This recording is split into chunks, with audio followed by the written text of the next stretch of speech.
CBS 올 포 원이라는 프로에서 성경의 인물을 탐구하는 그러한 시간들 가운데 다음에 이 인물에 대하여서 이야기를 나눴었습니다. 바로 요압 장군에 대한 이야기를 했었는데요. 진행하시는 분 가운데 한 분은 이 요압을 이야기할 때 요압을 이러한 요압이라고 이야기를 했습니다. 충신 요압이다라고 이야기를 하셨는데요. 자신은 이러한 충신 요압과 같은 사람이 참 있었으면 좋겠다라고 이야기를 하는데 우리 잠시 한번 영상 들어보도록 하겠습니다. 이분 같은 충신이 있으면 어떨까 그런 생각을 좀 해봤거든요. 다윗과 솔로몬 시대에 있었던 전쟁 중에서 이 사람을 뺄 수가 없어요. 전쟁의 아주 용사죠.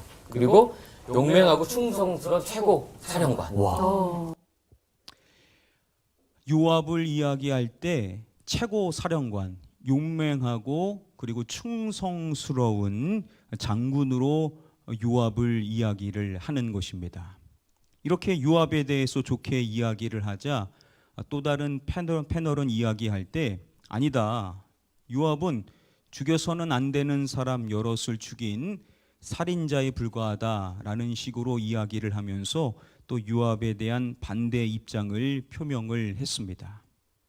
또 한 사람은 요압을 좋게 이야기하고 또 어떠한 사람은 요압을 좋지 않게 이야기를 하더라는 것이죠. 여러분들께서는 어떻습니까? 요압에 대해서 좋게 생각을 하시는지 아니면 반대로 생각을 하시는지 오늘 말씀을 통해서 우리가 한번 요압에 대해서 고찰해 보는 시간을 갖고자 합니다. 우리가 계속해서 사무엘 하의 말씀 가운데 18장의 말씀 우리가 머물러서 함께 살펴보고 있습니다. 자, 오늘은 10절부터 15절까지의 말씀을 우리가 함께 고찰해 보는 시간 잠시 갖도록 하겠습니다. 우리 본문 시작의 말씀 함께 한 목소리로 읽어보도록 하겠습니다. 한 사람이 보고 요압에게 알려 이르되 내가 보니 압살롬이 상수리 나무에 달렸더이다 하니. 우리가 지난 시간에 살펴봤었던 것처럼 압살롬이 도망을 치다가 그만 그의 머리가 나무에 걸리게 되죠. 그래서 그가 어떻게 할 수 없는 공중과 땅 사이에 매달려서 처량한 신세가 되어지게 된 것을 살펴봤었습니다. 그리고 오늘 본문의 말씀에 이어지는 것이죠. 말하기를 한 사람이 보고라고 말씀을 합니다. 바로 압살롬이 지금 놓여 있는 그 상황을 다윗의 병사 가운데 한 명이 목도하게 되었었던 것입니다. 자, 이 사람이 보고 어떻게 했는지 이어서 말씀합니다. 누구에게 알려 이르되라고 말씀을 하죠. 누구에게 말합니까? 바로 요압에게라고 말합니다. 그가 이제 요압에게 이야기를 하는 것이죠. 그가 그 현장에서 그것을 보고 요압에게 와서 이야기를 꺼내는 것입니다. 이렇게 말하죠. 내가 보니 압살롬이 상수리 나무에 달렸더이다. 자신이 봤는데 지금 압살롬이 어떻게 돼 있냐면 상수리 나무에 지금 달려 있습니다. 라고 그가 보게 된 것을 그대로 요압에게 진술을 하는 것입니다. 자, 이러한 이야기를 듣게 되었었을 때 요압이 뭐라고 반응을 하는가를 우리가 주목해야 됩니다.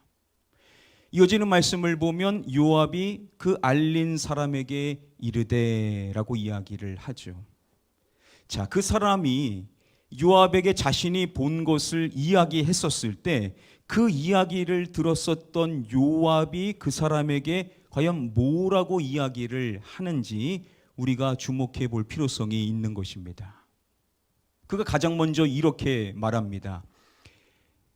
네가 보고 어찌하여 당장에 무엇하여 땅에 떨어뜨리지 아니하였느냐라고 이야기를 합니다. 내가 보고 어찌하여 당장에 쳐서. 이 처소라고 번역된 이 단어 낙하라는 이 단어는 그냥 친다라는 의미도 있지만 처소, 살인을 저지른다, 죽인다라는 의미도 가지고 있는 단어입니다. 네가 보고 어찌하여 당장에 낙하, 쳐서 죽이지 않았느냐, 땅에 떨어뜨리지 아니었느냐라고 이야기를 한 것으로 볼 수 있다는 것이죠. 그래서 다른 번역본들로 보면 어찌해서 그를 당장에 죽이지 않았느냐, 왜 그를 즉시 쳐 죽이지 않았느냐라고 질문을 하는 것으로 번역을 합니다. 그가 당장 했었어야 될 일은 뭐냐면 그걸 봤다면 그거 지체하지 말고 당장 압살롬을 죽였어야만 했다라고 이야기를 하는 것입니다. 그리고 요압이 또 말하는 것입니다. 내가 너에게 무엇 10개와 이것 하나를 주었으리라 라고 이야기를 하죠. 먼저 은을 말하고 그리고 띠를 이야기합니다. 자, 그가 지금 뭘 말하냐면 은 10개 그리고 띠 하나 이렇게 이야기를 하면서 그에게 재물에 대한 이야기를 꺼내는 것이죠.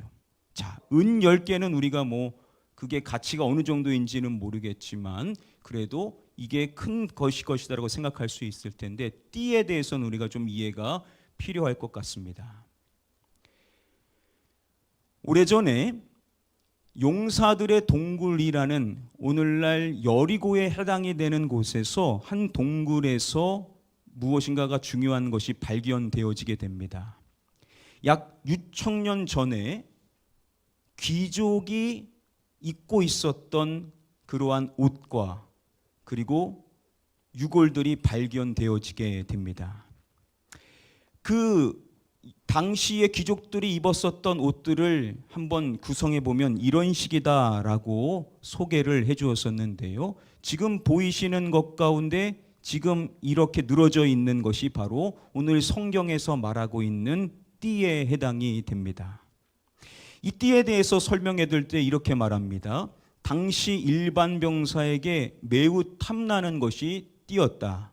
고대 이스라엘에서는 직물이 귀했다. 당시 띠 한 벌은 오늘날 명품 시계나 핸드백 정도의 의미를 가졌을 것임을 설명해 줍니다.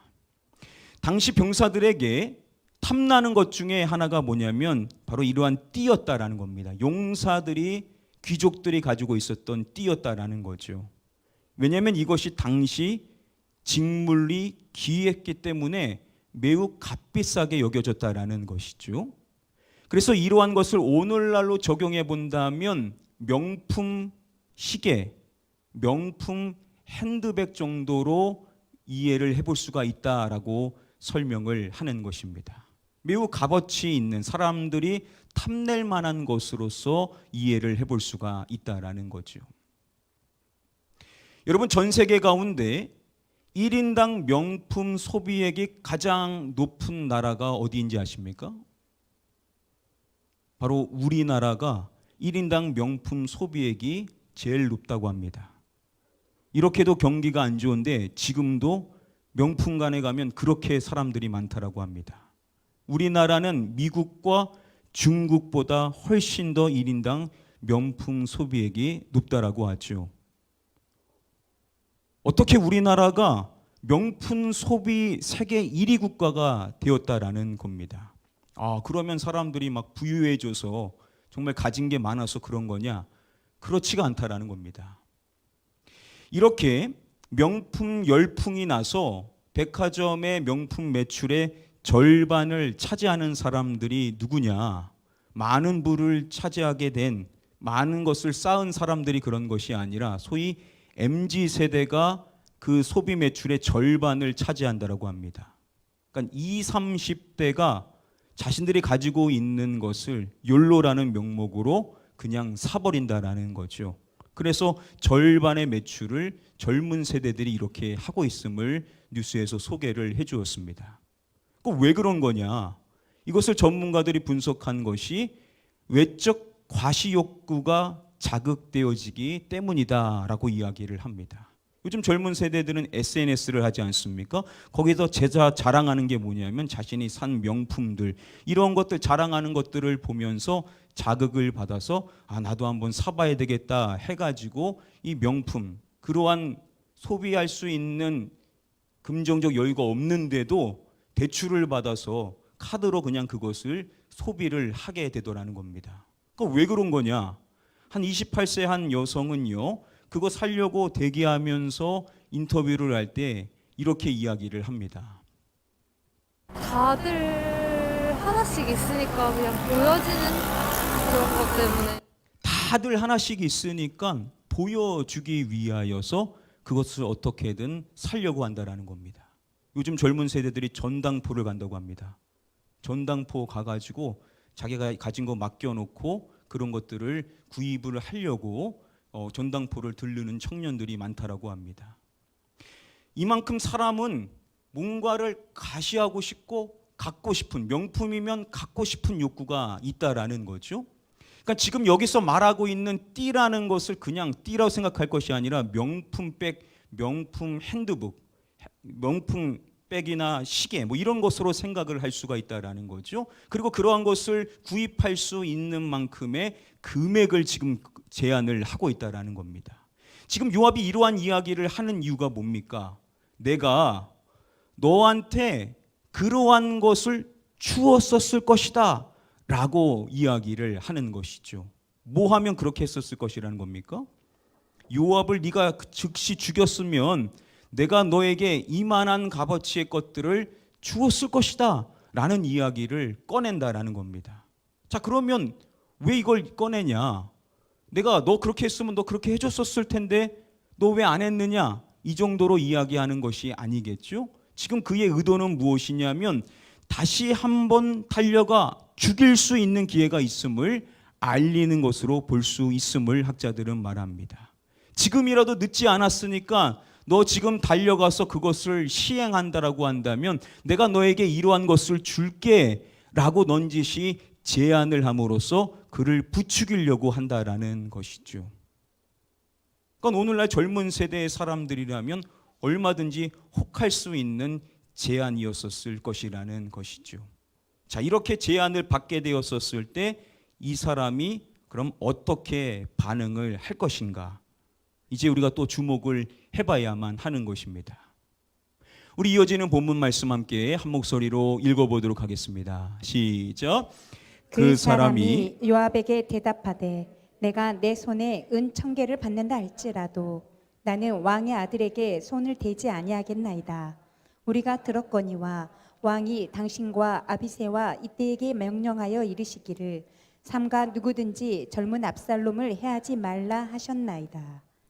자, 그 사람이 요압에게 대답하되 솔깃한 제안을 받았었을 때, 자, 이제 그 사람이 요압에게 뭐라고 말할까? 야, 은 10개와 띠 하나 너한테 줄 수 있어 라고 제안했었을 때 그 사람이 반응하는 것을 우리가 주목을 해야 하는 것입니다. 그 사람이 가장 먼저 이렇게 말을 하게 되는 것입니다. 내가 내 손에 은 몇 개를 받는다 할지라도 나는 누구의 아들에게 손을 대지 아니하겠나이다 라고 이야기를 합니다. 은 몇 개를 말하죠? 1000개를 받는다 할지라도 나는 누구의 아들이요? 왕의 아들에게.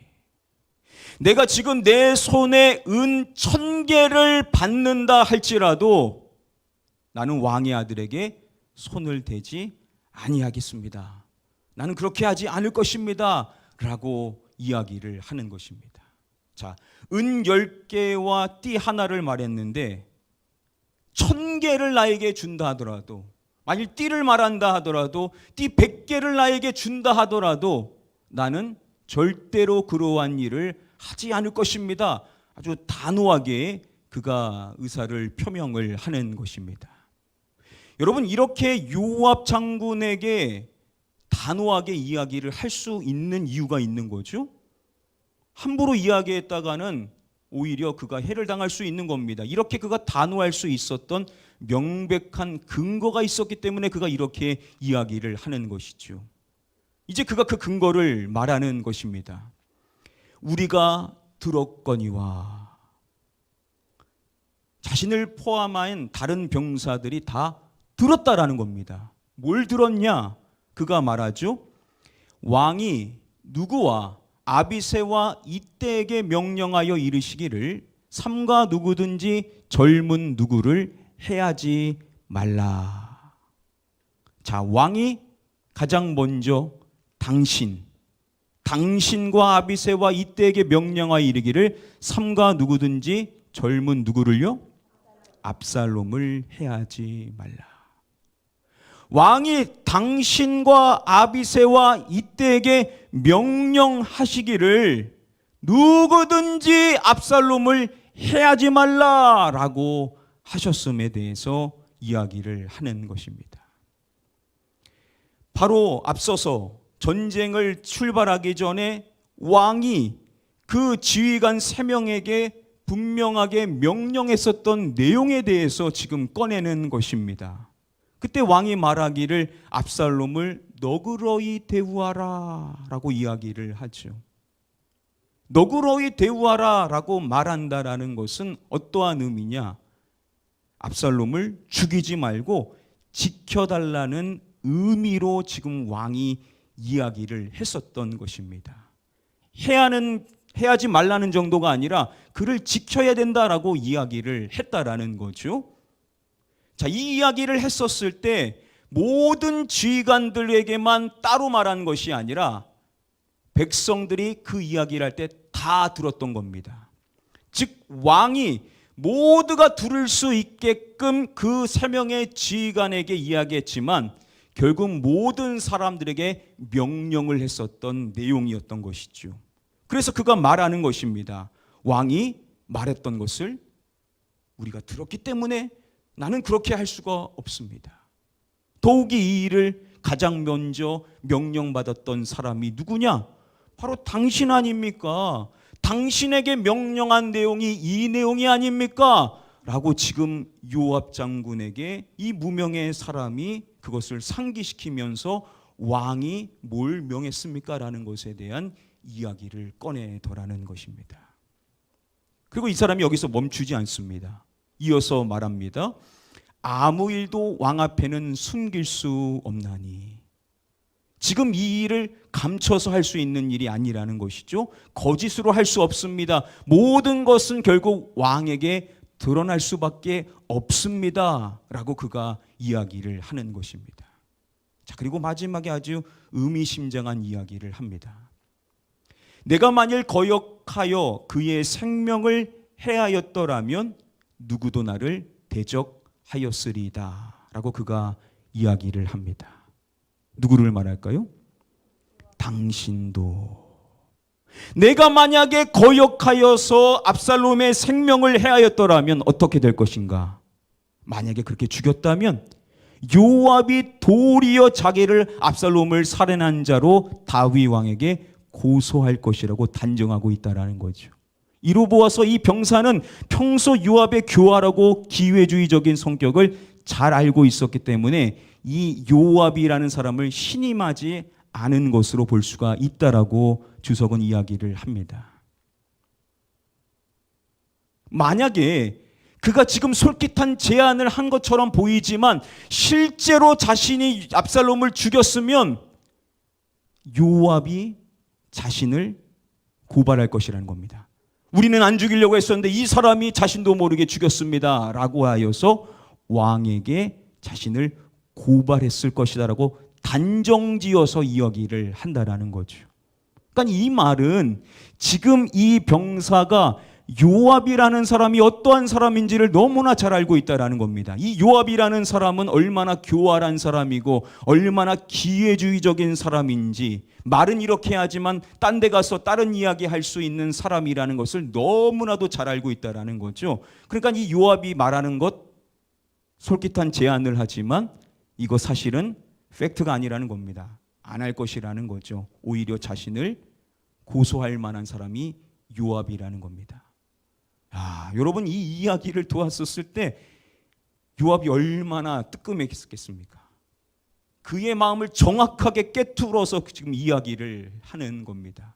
지금 자신이 거짓으로 이야기하지만 이 사람은 자신이 무슨 마음을 갖고 있는지를 정확하게 간파하고 있었던 겁니다. 자, 이렇게 찔리는 이야기를 들었었을 때 이제 요압이 어떻게 행동을 하냐라는 것이죠. 우리 이어지는 본문 말씀 함께 한 목소리로 읽어보도록 하겠습니다. 시작.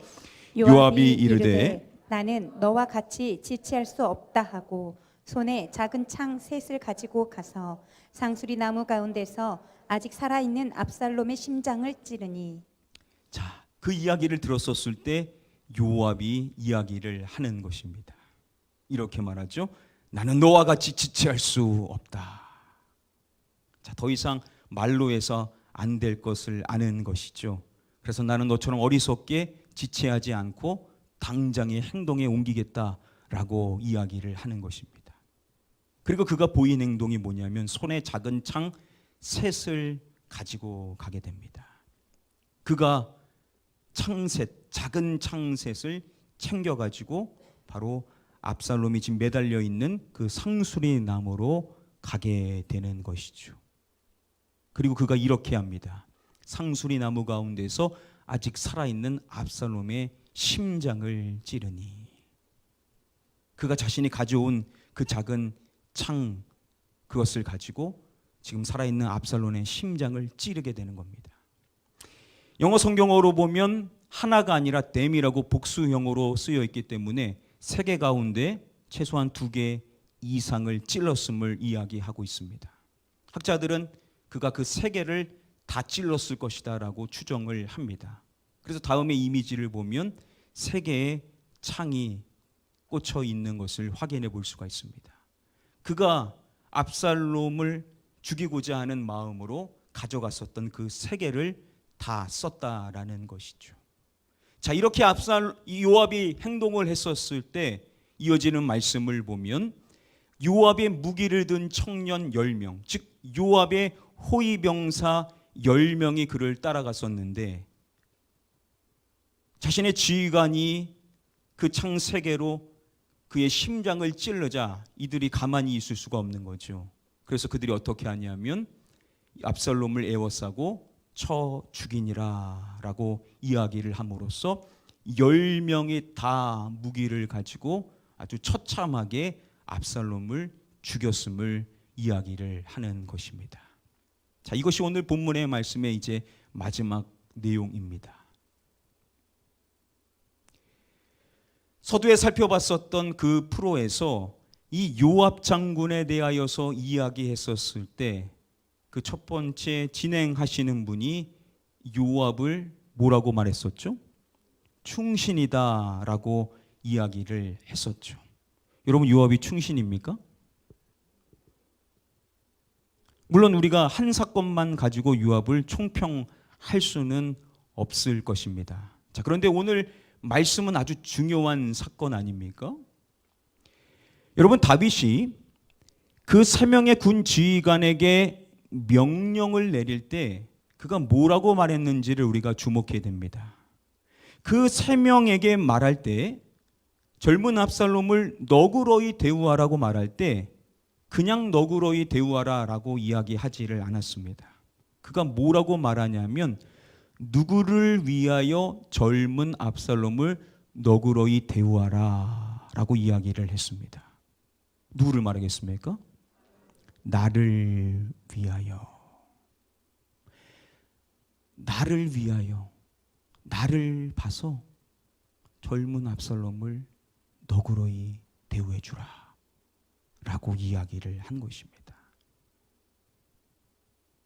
아버지의 마음으로, 아버지인 나의 심정으로 너그러이 대우해 주라 라고 명령이자 부탁을 했었던 것이죠.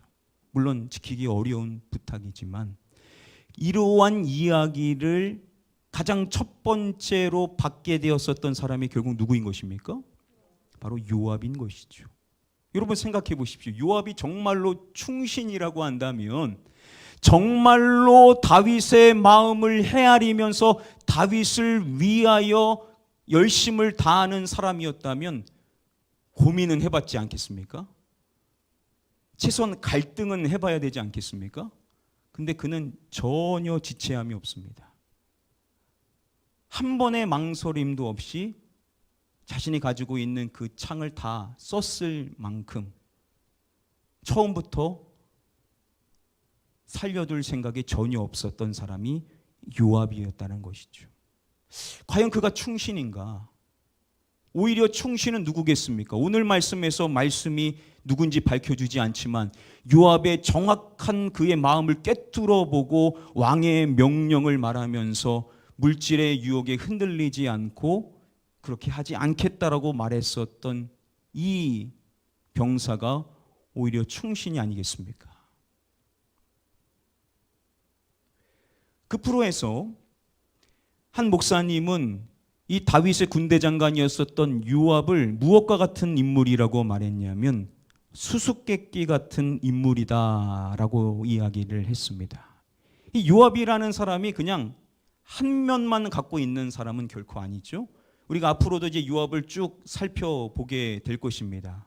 다윗이 있는 한 요압이 함께 하게 되지 않습니까? 지금까지 함께 했었던 세월도 길었었는데 이 요압이라는 사람을 살펴보면 어떨 때는 정말로 수단반복 가리지 않고 잔인하게 살인을 저지르는 왕의 마음을 거스리면서 왕의 상황을 힘들게 만들게 했었던 잔인무도한 인물이 이 요압이라는 사람인데 그럼 요압이 매번 그러냐?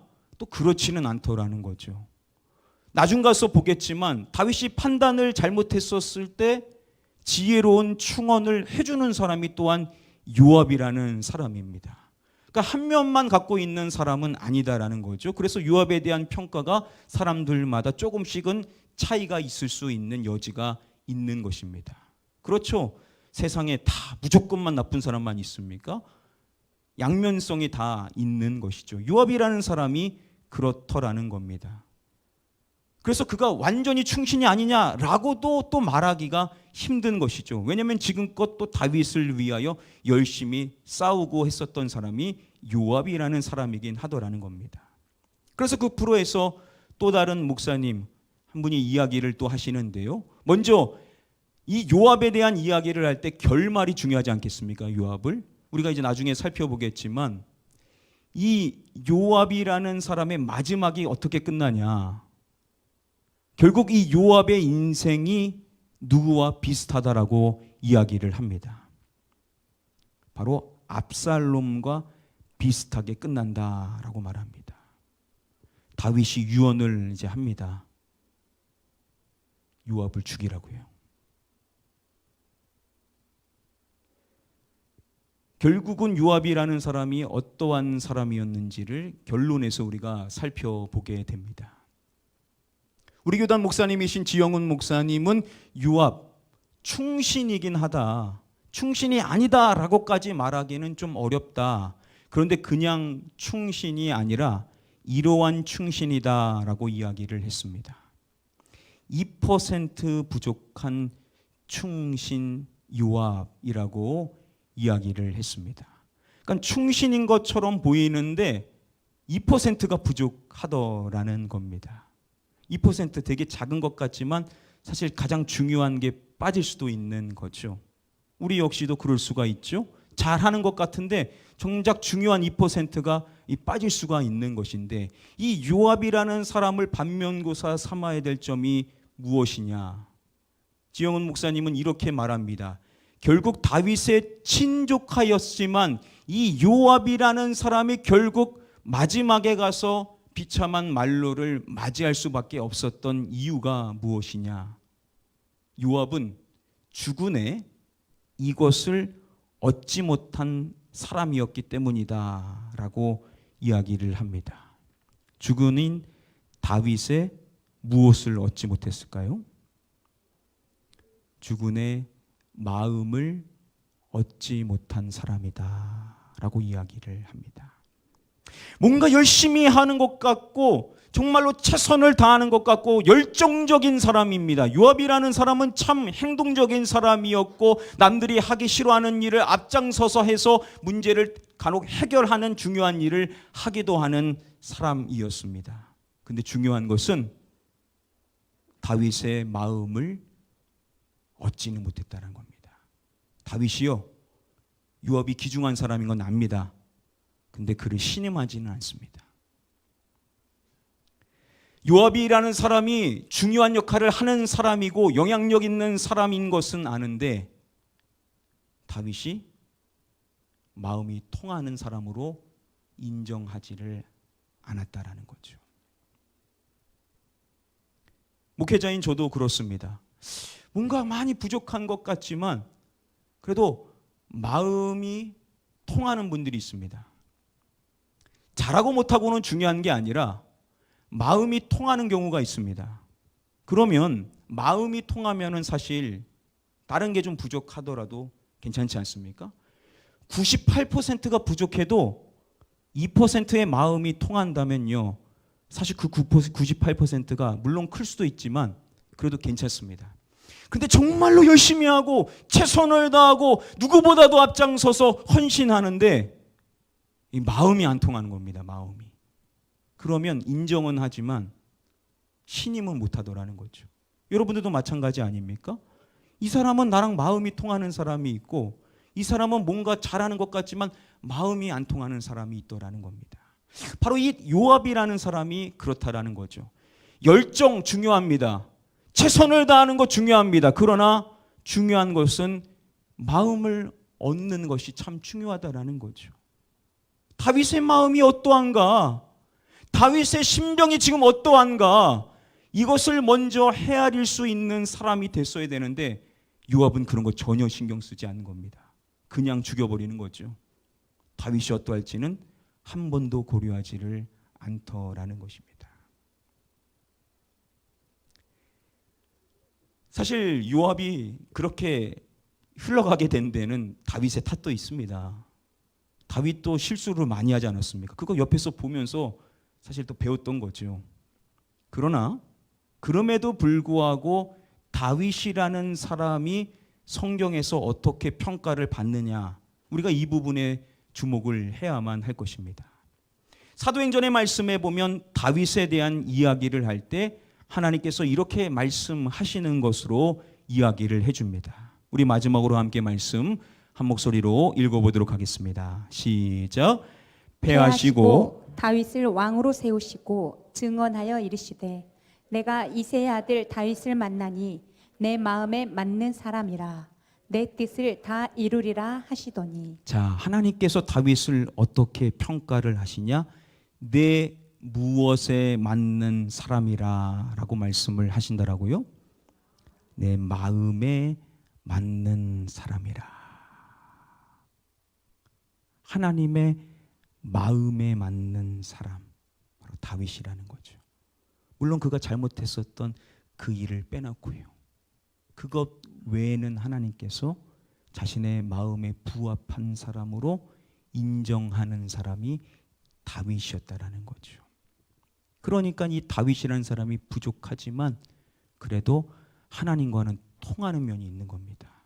그렇기 때문에 그가 하나님께로부터 선지자의 꾸지람을 받았었을 때 회개하는 이유가 있는 거죠. 이게 하나님하고 마음이 안 통하는 사람이었으면 어떻게 했겠습니까? 반드시 그것을 처단시켰을 것인데 납작 엎드려 회개할 수 있었던 것은 결국 하나님의 마음을 그래도 그가 찾는 사람이었기 때문에 그랬다라는 거죠. 그렇습니다, 여러분. 우리가 뭔가 잘하고 못하는 거, 물론 그것도 중요할 수 있겠지만 가장 중요한 것은 하나님의 마음에 합한 저와 여러분들이 되셔야만 될 줄 믿습니다. 우리가 평생을 살아가는데 여러분 충성을 요압처럼 잘했는데 마지막 가서 요압 죽여. 얼마나 여러분 안타깝습니까?